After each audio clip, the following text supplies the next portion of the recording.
우리 성가대 찬양 대단히 감사합니다. 오늘 제가 요한계시록 이제 두 번째 설교를 준비했습니다. 그 설교 제목을 보면은 천상에 있는 24장로 네 생물, 이 두 주제를 중심으로 말씀을 전하려고 합니다. 요한계시록의 그 형식을 보면은 물론 이제 계시 말씀이죠. 환상을 통해서 받은 계시의 말씀인데 또 편지입니다. 그래서 초대교회 7개 보낸 편지죠. 근데 내용을 보면 형식이 예언서 형식으로 되어 있어요. 예언서라고 하는 말은 우리가 구약 성경에 보면 소예언서, 대언서, 선지서들이 있거든요. 그래서 앞으로 어떤 일이 있을 것이다라고 그 예언하는 형식으로 되어 있습니다. 계시록도 사실은 신약 성경에 있지만은 예언서 개념으로 우리가 읽으면은 이해하는 데 큰 도움이 됩니다. 그래서 이 7교회가 편지를 받았는데 이 교회의 그 처한 환경을 보면 굉장히 어렵습니다. 그래서 7개 교회 1세기 환경, 현실 뭐 그렇게 해도 돼요. 그 1세기 환경, 1세기 현실 이제 그렇게 보면 되는데 특별히 로마에 많은 황제들이 있지만은 네로 황제와 이 도미티안 황제 때 교회가 많은 핍박을 받았습니다. 많이 순교당하기도 하고 교회가 큰 어려움을 받지요 보면은. 자, 이런 일 때문에 사도 요한은 이 교회를 핍박하는 로마의 황제들을 어떻게 묘사를 했냐면 짐승으로 묘사합니다. 여러분 긍정적인 짐승이 아니고 아주 부정적인 짐승으로 묘사합니다. 그래서 대표적인 말씀이 계시록 13장에 보면 바다에서 올라온 짐승, 땅에서 나온 짐승 그렇게 나오잖아요. 자, 문자적으로 표면적으로는 황제예요. 로마 제국의 황제. 누구냐면 네로와 도미티안 같은 사람입니다. 그런데 하나님을 비방하는 적그리스도 거짓 선지자로 설명을 하고 있거든요 보면은.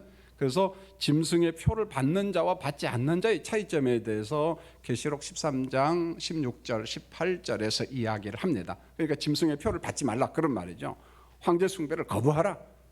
물론 여러 가지 어려움이 있지만 환난과 핍박이 올지라도 짐승의 표를 받으면 안 된다. 황제 숭배를 하면 안 된다. 자, 이런 말입니다. 초대교회 성도들이 예수 믿는다는 이유로 자, 어떤 어려움을 겪느냐. 히브리서 10장 34절에 보면 어떤 사람은 감옥에 갇혔어요. 자, 어떤 사람은 소유를 강탈당합니다. 성도님들, 여러분 예수를 믿는다는 이유 때문에 내가 감옥에 들어간다, 재산을 빼앗긴다. 여러분 정말 예수 믿을 사람이 얼마나 되겠어요 보면은요. 저는 이 말씀을 보면서 아침에도 그런 중보 기도를 했어요. 하나님, 이란의 기독교인들이 참 어려운데 이란의 기독교인들이 참 어렵습니다. 성경을 가지고 있는 게 발견되면 벌금입니다. 그렇지 않으면 감옥에 갑니다. 그리고 예수 믿는다는 이유 때문에 교도소 가고 유배를 떠납니다. 보면은 굉장히 어려움을 많이 겪고 있어요. 여러분 북한 교회도 마찬가지지만은 이란 같은 기독교인들의 그 환난과 핍박은 정말 심각해요 보면. 여러분 계시록 1장 9절을 보면 사도 요한은 반모라고 하는 섬에 유배를 갑니다. 여러분 성경에는 반모섬 이렇게 나왔지만 지도책에는 반모섬 아무리 찾아도 안 나요. 파트모스 섬 이렇게 하면은 지중해에 반모섬이 나옵니다. 거기 유배를 떠났어요.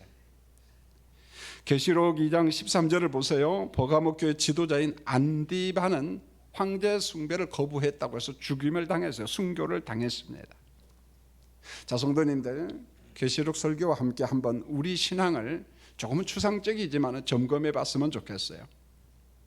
과연 우리가 예수 믿고 교회 다닌다는 이유로 피 흘리기까지 고난을 받는다면, 박해를 받는다면, 아니 순교가 온다면 몇 사람이나 예수를 믿을까요? 공적 예배에 얼마나 참여할까요? 여러분 코로나만 와도 그저 예배당에 안 나오는데 왜 안 나오냐면은 그런 이유가 있잖아요 보면은요. 여러분 예수 믿는다는 이유 때문에 재산을 빼앗겼어요. 감옥에 갔습니다. 유배를 갔습니다. 순교를 당했습니다. 이게 바로 1세기 교회 환경이었어요. 지금 우리가 계시록 설교, 계시록 말씀을 공부하는데 이런 환경이었다는 거예요. 자, 그러면은 매번 이렇게 환난과 핍박이 올 때 내가 어떻게 믿음을 지키지? 성경은 우리를 위로합니다. 고난받는 교회를 보호한다는 하나님의 말씀이 나와요. 계시록 11장 1절에 보시면은 하나님의 성전과 제단과 그 안에서 경배하는 자들을 측량하되, 측량이라고 하는 단어가 나오니까 그저 몇 미터 측량하다 그런 개념이 아니에요. 성전 안에서 하나님을 경배하는 그들을 성령께서 보호한다, 지킨다. 이때 성령은 보혜사 성령이에요. 영적으로 전투하는 교회를 하나님이 지키신다, 그런 약속입니다. 보면 계시록 12장 13절로 16절에 보면 하늘에서 영적 전쟁이 벌어졌어요. 그런데 큰 용, 옛뱀, 아담과 사화를 유혹했던 사탄이 하늘에서 추방당합니다. 땅으로 쫓겨납니다. 여러분, 땅으로 쫓겨나서 1차적으로 하려고 했던 목표가 뭔지라서 예수 그리스도를 죽이려고 했어요. 헤롯 대왕을 통해서 죽이려고 했잖아요. 실패했잖아요. 십자가 사역을 마치고 예수님이 승천합니다. 자, 그때부터 사탄이 집중적으로 한 게 뭐냐? 지상교회를 공격하는 겁니다. 물론 계시록 12장에는 여자로 나와요. 음녀 여자가 아닙니다. 구약교회를 개성한 신약교회로서의 여자죠. 자, 어떻게 막 사탄이 공격하냐면은 한때, 두때, 반때 사탄이 무섭게 공격을 합니다. 그럴 때 보혜사 성령께서 교회를 지키신다는 그런 내용이에요. 여러분, 성경을 읽다가 특별히 계시록을 읽다가 한때, 두때, 반때라고는 숫자가 나오고 42달 숫자가 나오고 1260일 숫자가 나와요. 3년 반 이렇게 나오면 전부 다 똑같은 의미입니다. 그러니까 헷갈리면 안 돼요, 여러분. 여러분, 고난과 핍박과 순교, 환난받는 교회를 위로하기 위해서 요한계시록 말씀이 주어졌는데, 그러면 요한계시록의 모든 말씀이 고난받는 교회를 위로하는 내용이지만 특별히 오늘 읽은 계시록 4장과 5장은 그런 내용이 정말 풍성하게 담겨져 있어요. 자, 이 땅에서 고난받고 있는 성도들아, 영적 전투를 하고 있는 성도들아, 네로 황제와 도미티안 황제와 같은 그런 자들로 인하여 고난받고 순교를 당하는 지상교회 성도들아, 여기만 보지 말라는, 여기가 어디예요? 땅, 지상교회만 보지 말고 하나님의 영광스러운 하늘 보좌에 앉아있는 천상교회를 보라, 천상의 성도들을 보라. 그러면서 우리의 시선을 어디로 지금 끌고 가냐면 천상교회를 이끌고 가고 있어요. 이게 요한계시록입니다.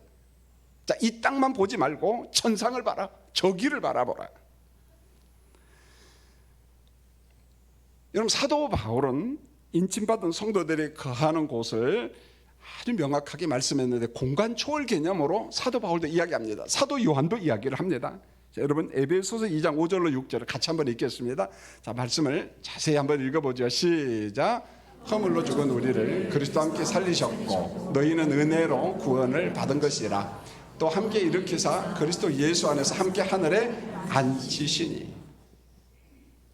허물로 죽은 우리를 그리스도와 함께 어떻게 해요? 살리셨고 또 함께 일으키사 그리스도 안에서 함께 어디에 앉았다고요? 하늘에 앉았다, 이렇게 이야기합니다. 여러분, 땅에 있는 우리를 보고, 예수 믿는 우리를 보고, 여러분을 보고 사도 바울이 뭐라고 이야기하냐면, 여러분이 이 땅에 있지만, 여기 있지만은 이미 여러분은 저기 있다라고 이야기합니다. 어디요? 완성된 나라, 그리스도와 연합하여 하나님의 나라에 앉았고라고 이야기합니다. 미래 개념으로 이야기하잖아요. 그래서 이 문법이 현재 분사입니다. 우리가 문법을 몰라도 좋아요. 그러나 이것은 우리 목사님의 그런 현재 분사래. 무슨 말입니까? 내가 지금 이 땅에 살고 있지만은, 전투하는 교회, 지상교회에 있지만은 이미 우리는 그리스도와 연합하여 어디 있다고요? 저기 있다. 공간 초월 개념이에요. 공간을 초월해서 하늘 천상교회에 있다, 이렇게 이야기합니다. 여러분, 사도 바울과 사도 요한은 종종 공간과 시간 초월을 한 하나님의 교회, 천상교회를 이야기합니다. 자, 그럼 공간을 초월한다는 게 무슨 말일까요? 여러분, 말 그대로 공간 초월이에요. 공간. 자, 이런 겁니다. 어렵지 않아요. 자, 여러분, 우리는 지금 어디 있나요? 여기 있어요. 여기. 자, 계시록 공부하면서 벌써 잊어버렸나요? 여기와 저기. 여기는 어디라고요? 땅. 무슨 교회? 지상교회. 저기는 어디예요? 천상. 무슨 교회? 천상교회. 그러니까 계시록 할 때마다 여기저기 하다 보면은 그 말씀의 은혜가 됩니다. 자, 우리는 지금 예수 안에서 인침받은 백성으로 여기 있어요. 땅의 교회, 지상교회에 있습니다. 그러면은 지상교회는 어떤 곳이냐? 사탄의 공격이 있어요. 하늘로부터 추방당한 사탄, 우는 사자라고 이야기했어요. 호락호락하지 않아요, 여러분. 우는 사자 사탄이 지상에 있기 때문에, 교회를 공격하기 때문에 고난이 있습니다. 핍박이 있고 순교가 있습니다. 어렵지요, 사실은. 그러나 보혜사 성령께서 우리를 돌보신다는 거예요. 지상교회 성도들을, 전투하는 성도들을 지키고 있다는 거예요. 누가? 보혜사 성령께서. 여러분, 우리가 이 땅에 있지만, 여기 있지만 동시에 우리는 어디에 있다고요? 저기 하늘 천상교회 성도다. 천상교회에 앉아있다. 그럼 천상교회는 어디야? 승리한 교회. 그래서 계시록 2장과 3장에는 여기에 관련된 말씀이에요. 땅에 있는 교회. 자, 지상에 있는 7교회더라. 그 다음에 계시록 4장과 5장은 저기에 있는 교회, 천상교회 이야기입니다. 자, 여기를 보면서 저기를 보라는 거예요. 땅에서 환난과 고난만 보지 말고 천상교회에서 하나님을 송축하고 겸비하는 그 모습을 봐라. 그러면서 오늘 땅에 있는 교회 성도들을 위로하고 있어요. 자, 이제 우리의 시선을 천상으로 이끌고 갑니다. 여러분, 계시록 4장 1절을 한번 잘 보세요. 사도 요한은 하늘의 열린 문을 봅니다. 하늘의 문이 쫙 열렸어요. 나팔 소리 같은 음성을 들었습니다. 주의 음성을 들어요. 여러분, 이 음성은 이미 계시록 1장 10절로 12절에서 이미 들었어요. 그 음성을 또 듣습니다. 이렇게 말합니다. 이리로 올라와라. 환상 중에 사도 요한아, 여기로 올라와라. 후에 마땅히 일어날 일을 내가 너한테 다 보여주리라. 장차 일어날 일들을 너한테 내가 전부 다 보여줄 테니까 자, 보라는 겁니다. 그러면은 사도 요한이 뭘 보는가? 오늘 설교는 계시록 4장하고 계시록 5장 2장을 합니다. 자, 그러면 핵심 주제를 우리가 잡아야 돼요.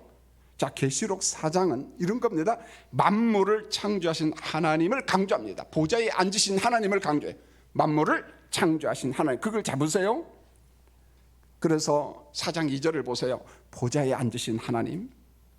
여러분, 계시록을 읽다가, 아니 성경을 읽다가 보좌 하면은 하나님의 통치를 상징하는 그림이에요. 하나님의 뭘 상징한다고요? 통치, 하나님의 임재, 하나님의 영광. 하나님이 보좌에 앉아 있다니까 영이신 하나님 의자에 앉아 있다, 그런 말이 아니에요. 하나님께서 통치하신다. 만물을 통치한다. 그 다음에 계시록 4장 11절을 보세요. 만물을 지으신 하나님, 그렇게 말해요. 만물을 지으신 하나님. 그래서 사도 요한이 본 천상 하늘을 보니까 계시록 4장에는 7명이 있습니다. 보혜사 성령입니다. 24장로가 보여요. 4생물이 보입니다. 제가 후에 보충 설명을 하겠습니다. 드디어 이제 두 번째로 계시록 5장을 쭉 보면은 뭘 강조하냐면 일찍이 죽임당한 어린 양, 피 흘리신 예수 그리스도 어린 양을 강조하고 있어요. 자, 보세요. 계시록 4장은 누구를 강조했어요? 만물을 창조하신 하나님 아버지. 계시록 5장은 누구를 강조합니까? 일찍이 죽임당한 어린 양 예수를 강조하고 있습니다. 그런데 계시록 5장을 쫙 보니까 하늘 보좌에, 천상에 보좌에 앉으신 이가 계시고 7명이 있어요. 보혜사 성령이 계십니다. 또 힘있는 천사가 등장을 합니다. 4생물이 또 보여요. 24장로가 있습니다. 만만과 천천의 천사들이 등장하고 있습니다. 그런데 계시록 5장을 보면은요, 또 하나의 주제가 나옵니다.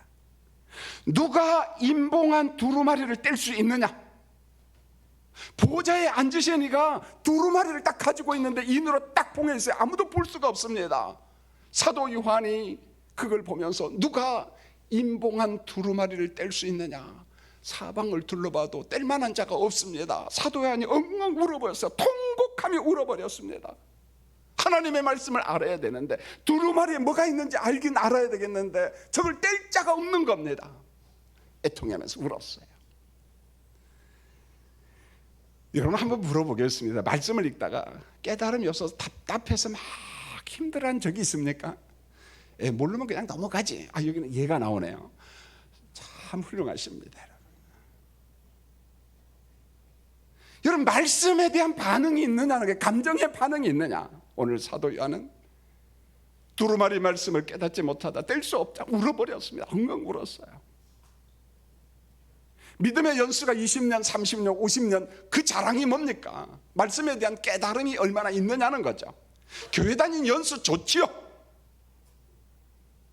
그런데 그 연수의 자랑이 잘못하면 고집이 되고 불통이 되고요, 전통의 습관화가 된 사람이 되고 교회 골칫거리가 됩니다. 보면 나중에다가 말씀을 내가 얼마나 깨닫고 얼마나 순결한 영이냐, 얼마나 내 영이 투명하냐, 이거죠. 보면은요. 이때 24장로 중에 하나가 사도 요한한테 이야기합니다. 울지 마라 요한아, 유다 지파에 한 자손이 있다. 다윗의 뿌리에서 이긴 자가 나온다. 이긴 자.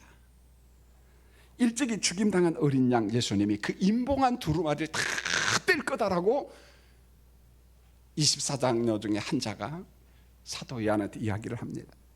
여러분 계시록 4장 2절로 3절을 잘 보시면 지금 저와 함께 천상을 보는 거예요. 여러분 주무시면서 보면 안 됩니다. 여러분요.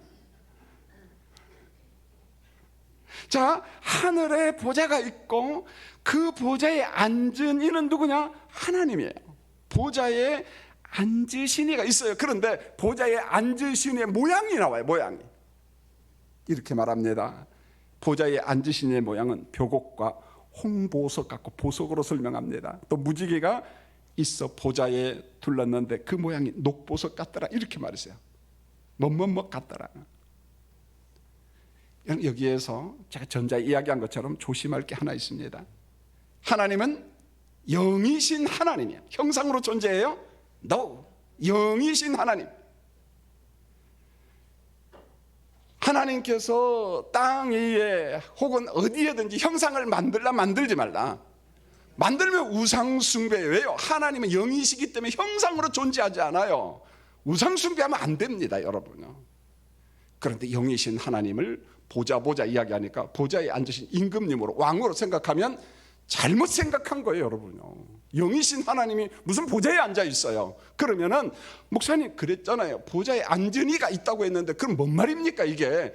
이야기했어요. 보좌는 뭘 상징한다고요? 하나님의 통치, 하나님의 영광, 하나님의 임재.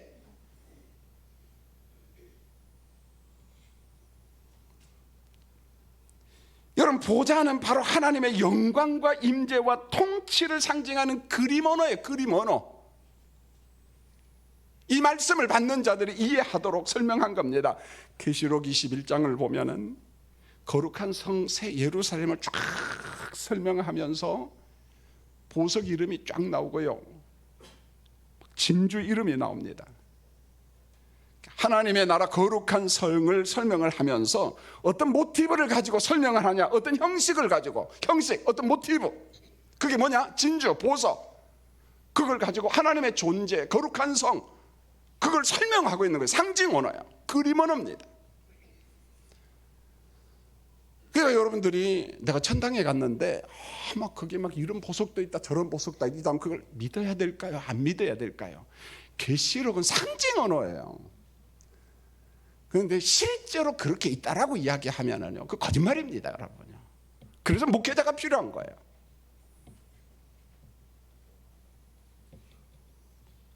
여러분 계시록 4장 4절 오늘 첫 번째 주제가 나옵니다. 하나님의 보좌에 둘러서 몇 보좌가 있어요? 24 보좌. 잘 기억하십시오.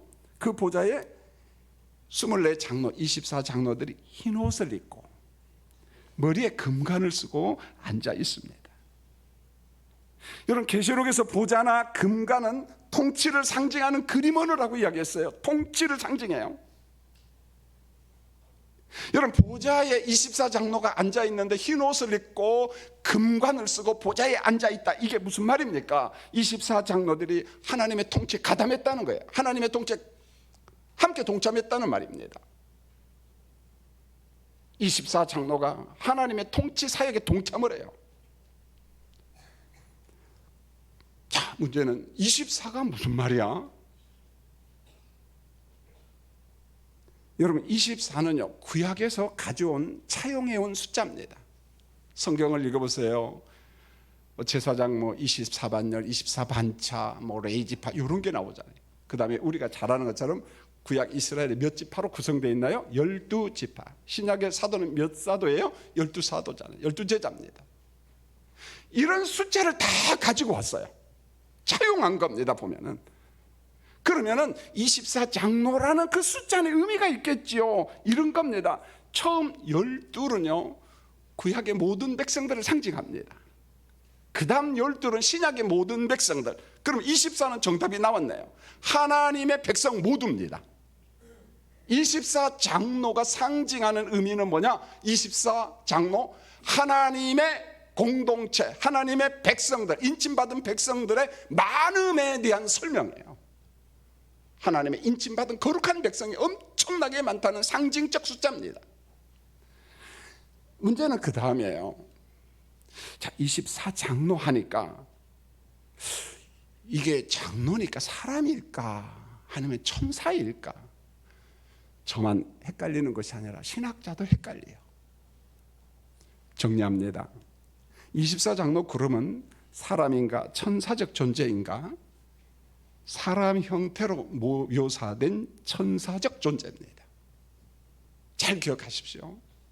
천사들이라 천사적 존재입니다. 24장로들의 사명이 계시록에 나오는데 첫째 사명이 뭐냐면 성도들의 기도를 하나님께 가져다 드려요.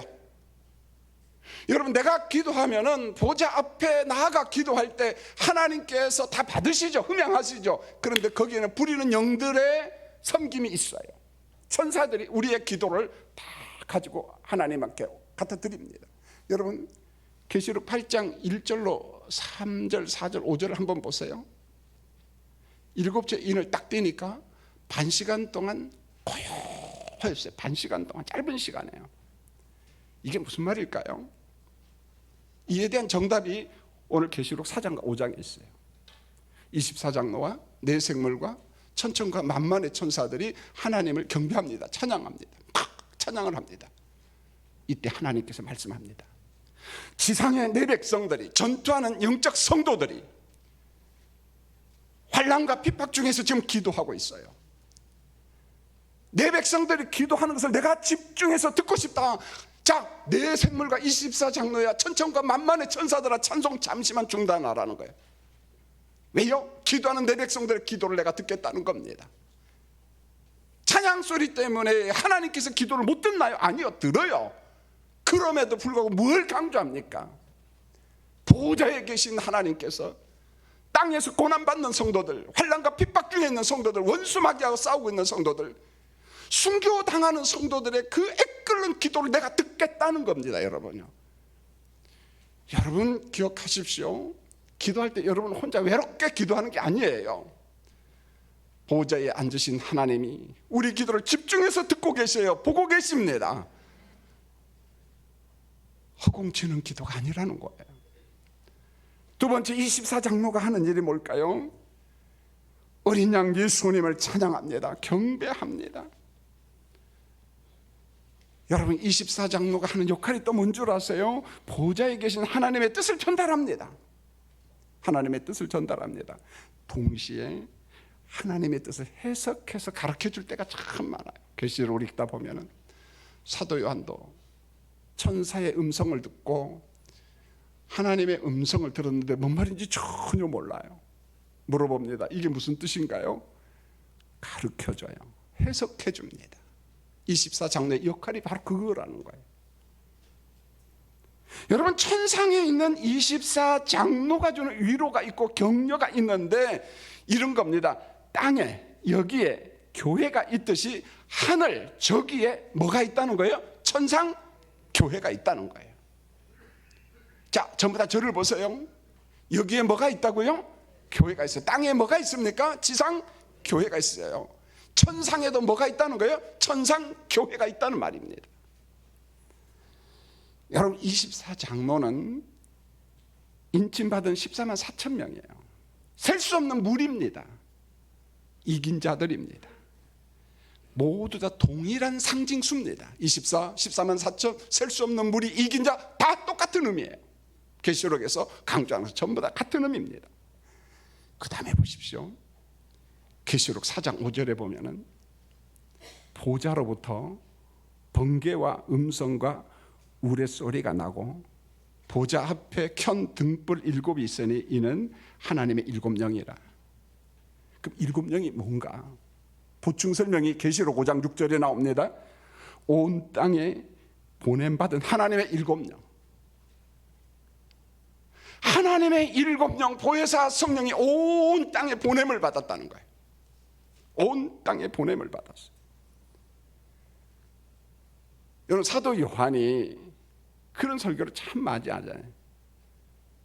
예수님이 승천하시면 누가 이 땅에 오신다고요? 그리스도의 영이신 하나님의 영이신 보혜사 성령 진리의 영이 여기 와서 진리를 깨닫게 하시고 보혜사 성령이 여기 오시고 하나님의 은혜와 평안을 공급하는 게 누구냐? 7영 보혜사 성령. 교회를 통해서 세상의 무질서를 질서로 갱신하고, 여러분 사도행전이 주는 건 그거잖아요. 주님이 세우신 교회 성령과 함께 그 교회가 열방을 설교하고 열방을 선교하고, 무조건 교회가 선교하는 것이 아니라 성령 충만한 교회, 성령에 붙잡힌 교회가 하나님의 나라를 확장해 가는 겁니다. 성령과 함께, 성령과 함께. 하늘 보좌로부터 무슨 소리가 납니까? 번개와 음성과 우레소리가 납니다. 이게 무슨 소리인 줄 아세요? 우주를 심판하는 소리예요. 우주가 붕괴되는 소리예요. 우주 붕괴를 이렇게 설명하고 해요. 그림은 없습니다. 이렇게 묘사를 하고 있습니다. 그런데 여기만 나온 것이 아니라 계시록 8장 5절을 보세요. 7째 인심판 때도 우레와 번개와 지진이 나고 보좌로부터 소리가 나고, 계시록 11장 19절입니다. 7째 나팔 심판 때도 번개와 음성들과 우레와 지진과 큰 우박 소리가 보좌로부터 나와. 계시록 16장 18절로 21절입니다. 7째 대접 심판 때도 번개, 음성들, 우레소리, 큰 지진과 큰 우박 소리가 나와요. 심판의 소리입니다. 똑같은 심판을 이렇게 묘사한 겁니다. 인재양, 나팔재양, 대접재양 같은 거예요.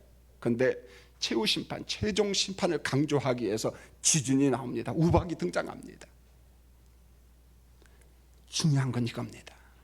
번개와 음성과 우레소리와 같은 심판이 어디로부터 나온다고요? 보좌로부터 나온다는 거예요. 보좌에 누가 앉아 계세요? 하나님이 앉아 계시고, 모든 심판을 결정하는 것이 어디냐? 보좌라는 거예요. 보좌. 보좌에서 결정한 심판이 어디에 실현돼? 이 땅에 실현된다. 우주에 실현된다는 거예요. 이제 계속해서 그걸 볼 겁니다. 뭐 해가 3분의 1 어두워지고 바다가 3분의 1 심판을 받고 뭐 불타버리고, 하늘에서 결정한, 보좌에서 결정한 모든 것이 땅에서, 우주에서 실현되는 거예요. 그 이야기를 하는 거예요.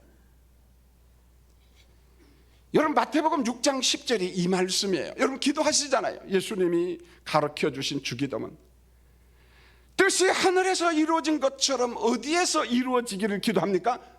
땅이. 이 말입니다. 하나님이 보좌에서 결정한 그 뜻이 이 땅에 이루어지기를 위해서 매일 기도하라, 이 말입니다. 하나님께서 심판을 보좌에서 결정했어요. 결정한 심판이 어디에서 이루어져요? 이 땅에서 실현이 되는 겁니다. 여러분 기도할 때마다 두 가지 기억하십시오. 내 기도를 집중해서 보시는 하나님, 두 번째로 무엇입니까? 우리가 기도할 때마다 먼저 이렇게 입술을 여세요. 하나님, 아버지의 뜻이 하늘에서 이루어진 것처럼 석환중앙교회를 통해서 나를 통해서 그 뜻이 이 땅에 이루어지기를 원합니다. 하나님의 뜻이 이 땅에 이루어지기를 원합니다. 기도 내용이 달라져요. 기도 내용이 달라집니다. 나를 통해서 하나님의 뜻이 대한민국에 이루어지고 선교주에 이루어지고 우리 교회에 이루어지기를 원합니다. 아버지의 뜻이 하늘에서 이루어진 것처럼 이 땅에 이루어지기를 원하고 하나님이 결정한 모든 것이 이 땅에 이루어지기를 원합니다. 오늘 이 말씀이에요. 이 말씀입니다. 여러분, 두 번째 주제가 나와요. 계시록 4장 6절로 9절에 내 생물의 이치를 잘 보셔야 됩니다. 보좌 가운데 있고 보좌 주변에 내 생물이 있어요. 보좌 주변에 있다는 거예요. 여러분, 내 생물은 모든 피조물을 대표합니다. 모든 피조물을 대표하는 거예요. 그런데 피조물의 그림이 나와요. 첫째 생물은 사자 같고, 둘째 생물은 송아지 같고, 셋째 생물은 얼굴이 사람 같아요. 넷째 생물은 날아가는 독수리 같고, 이미 우리가 구약에서 거의 비슷한 내용 다 봤잖아요. 에스겔서 같은 데서. 다니엘서는요, 구약에 있는 이야기를 거의 다 가져와요. 다니엘서, 그 요한계시록은 구약에 있는 걸 다 가져옵니다. 구약에 능통하지 못하면 요한계시록 해석이 불가능합니다. 요한계시록만 놓고 해석하면 이단에 빠져요. 이상한 데에 빠집니다. 구약에 능통해야 돼요. 그리고 1세기 문학에 능통해야 됩니다. 여러분, 내 생물이 주는 목적이 뭐냐는 거예요. 내 생물, 오늘 우리가 보는 그 천상에 있는 내 생물, 이런 겁니다. 지상에 여기에 만물이 있듯이, 하나님이 창조한 만물이 있듯이 지상 만물과 대응하는 새로운 피조물이 어디에도 있다는 말입니까? 천상에 있다는 말이에요. 천상에. 그러면 그 천상에 있는 새로운 피조물은 어떤 것일까요? 아담과 하와가 타락하기 전에 에덴의 동산, 완벽한 에덴 동산. 만약에 계시록에서 말씀한 새로운 피조물이 옛것이 있고 타락하고 오염된 것이 있다면 그건 새로운 피조물 아닙니다. 여러분, 그래서 계시록 21장에 보면 완성된 하나님의 나라를 설명하면서 사도 요한이 본 환상인데, 옛 하늘과 옛 땅이 아니라 무슨 땅이에요? 옛 하늘과 옛 땅이 아니라 새 하늘과 새 땅이. 근데 거기에 딱 보면은 바다가 있어요, 없어요? 이게 성경을 깊이 안 본다는 거거든요. 바다는 다시 없더라 그랬어요. 여러분, 완성된 하나님의 나라는 새 하늘과 새 땅은 있는데 바다는 있어요, 없어요? 없어. 오, 목사님 무슨 거짓말해요. 내가 왜 거짓말해요? 성경에 있잖아요. 생수의 강은 흘러가지만은. 그러니까 내가 천당에 갔다 왔는데 동해 바다가 있더라 그러면 그 사람은 3단이에요, 2단이에요? 2단이에요, 여러분요. 가짜예요. 그러면 내가 본 천국 해놓고 가서 보니까 막 그냥 뭐 80평 빌라가 있다더라. 펄시콜라가 그 이야기하니까 막 다 아멘하고 그랬는데 전부 다 정신 나간 사람들이에요. 펄시콜라부터 정신 나갔고 그 설교 듣고 아멘한 사람도 정신 나간 사람들이에요. 우리 교인들은 정신 안 나간 사람들입니다. 할렐루야, 여러분요.